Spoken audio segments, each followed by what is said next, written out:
Hey guys, this is Ben here for Team wnax, and I'm here to give you a little bit of a follow-up on my RYZEAL MITSURUGI deck that I showed you guys this past week to prep for Orlando. Took the deck to the event, felt really good about it. Unfortunately, we bubbled out at top 64. It happens, some stuff just kind of out of my control, whatever happens right down the tournament, but it's all good, feel really good about the deck. Before we get into the list, I figured I'd give a few shout-outs. Shout out to Team wnax, my new team.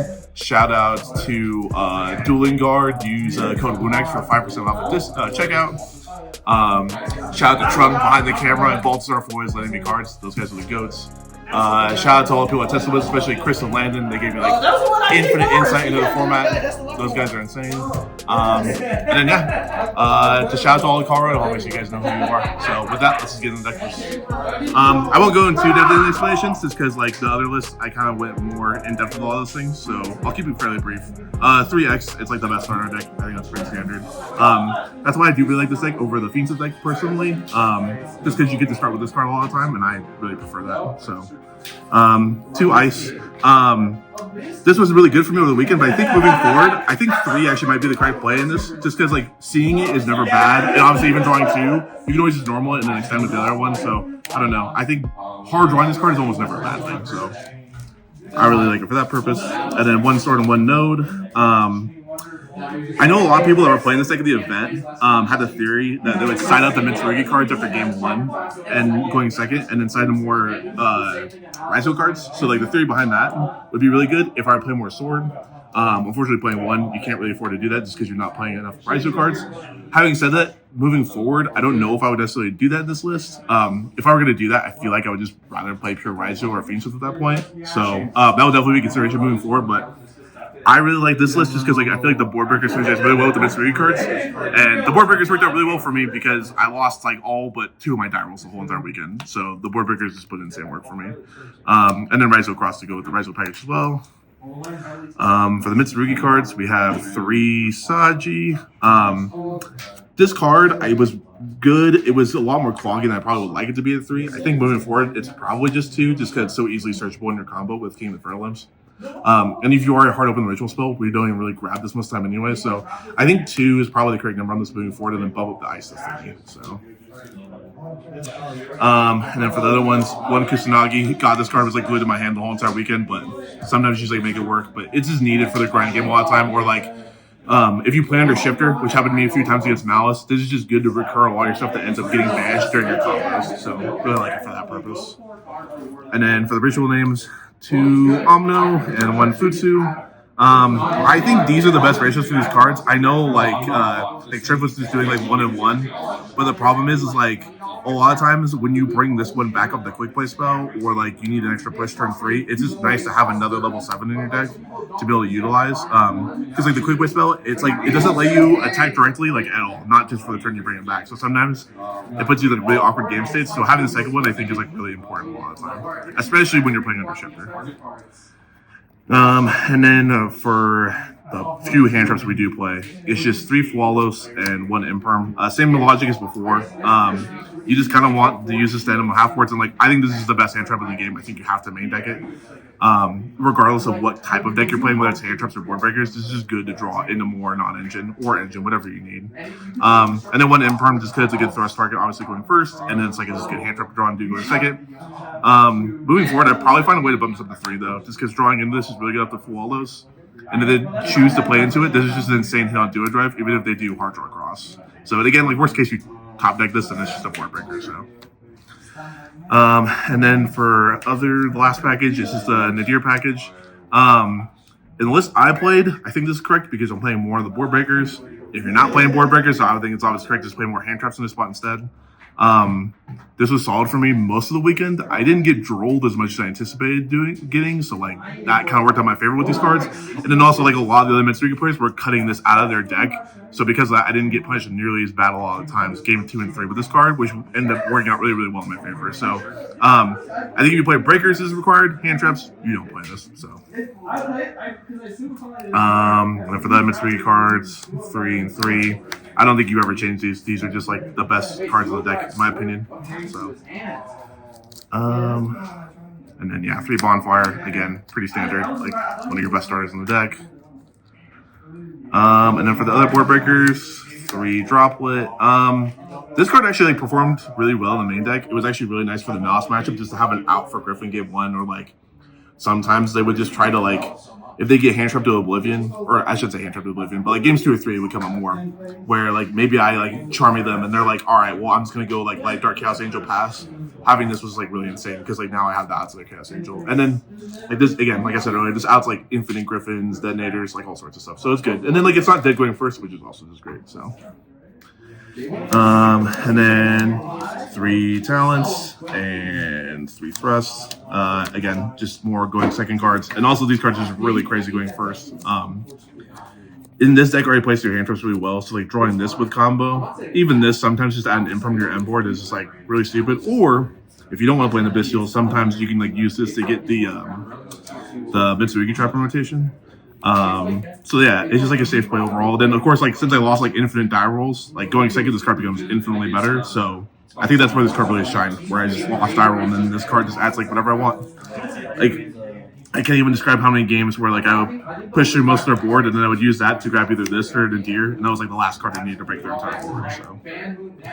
And then for the last 2, call by, love-hate relationship with this card after time, and then the Mitsurugi trap. You have to main deck this card, even though it is kind of a brick. Just because in this deck you don't have hand traps to fortify your board, so you need this as an extra interruption a lot of time to make your board stronger. This card kind of does that same purpose too, but also like it just beats Droll game 1, so it is just a good card to main deck. And again, like in your deck where you already beat 1 to 2 hand traps in most hands, now this beats like a whole extra hand trap, which just feels really unfair sometimes. So 43 cards in the main deck.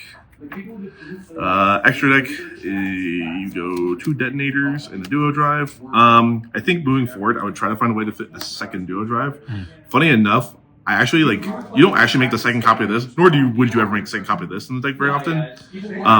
But the biggest reason I would want to play a second one of this is when you send a RYZEAL monster Strike off of X, when you hard draw cross, you would rather be duo drive so it doesn't get banished by Bestial. So that way you can ensure you get 3 materials on your duo drive, so that way they don't Bestial you when you've already sent the cross. So would probably play it for that purpose. And then 2 Eclipse Twins. In this deck, it's like super necessary for a lot of the combos with like Dagaris or like Double King of Fairlamps and stuff. Or like, I can't even describe how many times like turn 3, I would go Nader, send this, and then bring back like a detonator that they already outed, or like a Dweller. Comes up a lot in this version of the deck, so that card's been really good. 1 King of Fairlamps. I was playing 2 before, but the second copy hadn't really come up as much. And there's like other texts that I really wanted to play, and I actually didn't mess the second copy at all this weekend, which was great. Worked out really well. There were a few times that, again, if I want to resolve the second copy, I'm just using Eclipse Twins to bring it back. So it worked out pretty well. And then 1 Dweller, custom card, probably will get banned at some point. Dagaris, hilariously enough, I think I only did the Dagaris combo like 1 time. And even then, like, he ended up stopping it, so like it didn't even end up mattering. But in testing, I feel like this card less often came up for the ice combo, but more to like put pressure on your opponent to hand trap it when you decide to like draw 2. So you just want to draw more cards into your deck, and then your opponent feels like they have to hand trap to stop you from playing, and then you just do your ritual summon and keep playing afterwards. So Exton, oh my gosh, this card overperformed. This card is crazy in the board breaker version of this deck. Keep the story short, but like there were multiple times in the Malice I would like summon this card, try to clear like the whole entire board. Even in like the mirror too, it comes up, but like there was a game state where like against Malice, in one of the later rounds where I summoned this. This was full board by the way. I summoned this, he Metal Trunks summons Phoenix, and then I'm able to use this in another body to make Eclipse Twins.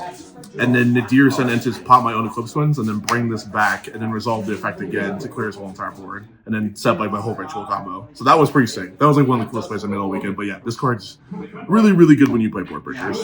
And then Aggregator, just like super, super standard if you're playing X.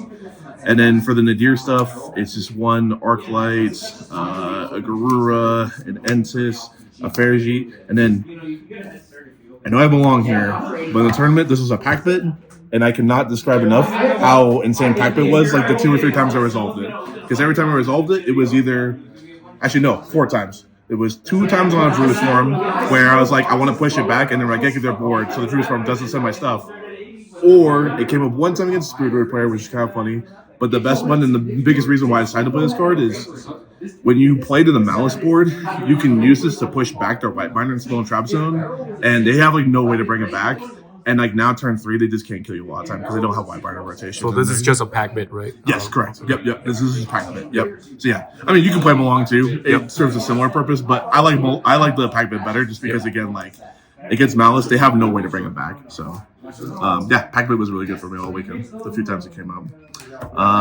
And then side deck, I feel like side decks have just become like so standard at this point in this format where like everyone's playing like the same like 9 to 12 cards and you just kind of pick the rest. Freelancia, pretty self-explanatory.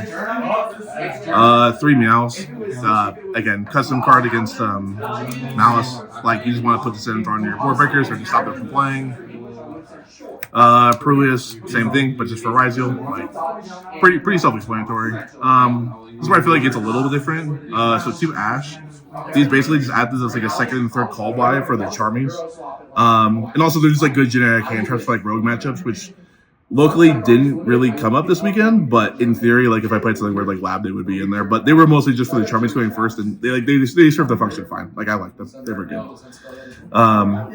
And then 2 Nib. So you play 2 Nib in here against Malice because the idea is if you draw into this off of one of the Charmies and they try to end on like the half board, they still have to play in the Nib. So if you draw like 3 or 4 times and then draw this and then try to pass, you just nib them and then they can't do anything else. So. Like, and that theory is pretty good. Also, just like FTK decks and stuff. Like, I did decide this in against Memento, but like, unfortunately, just didn't see it because he asked my flawless. But in theory, it would have been really good against a deck like that. So, and then for the last 2 traps, just Sanctum and Barrier. These are just your targets for thrust. I don't think I actually resolved this card a long time weekend, hilariously enough, which is kind of funny.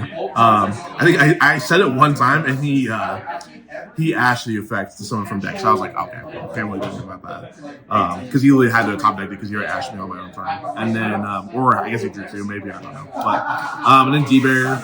This is just good. You just pick whatever half of the RYZEAL deck you want to stop. So if you have enough to stop the Exceed stuff, you just call Ritual. If you have enough to stop the other end, you just call opposite. Like, it's just a good generic card. So, yeah. Anyways, yeah, we're good. All right. Well, thank you guys for watching the deck profile, and subscribe to my next.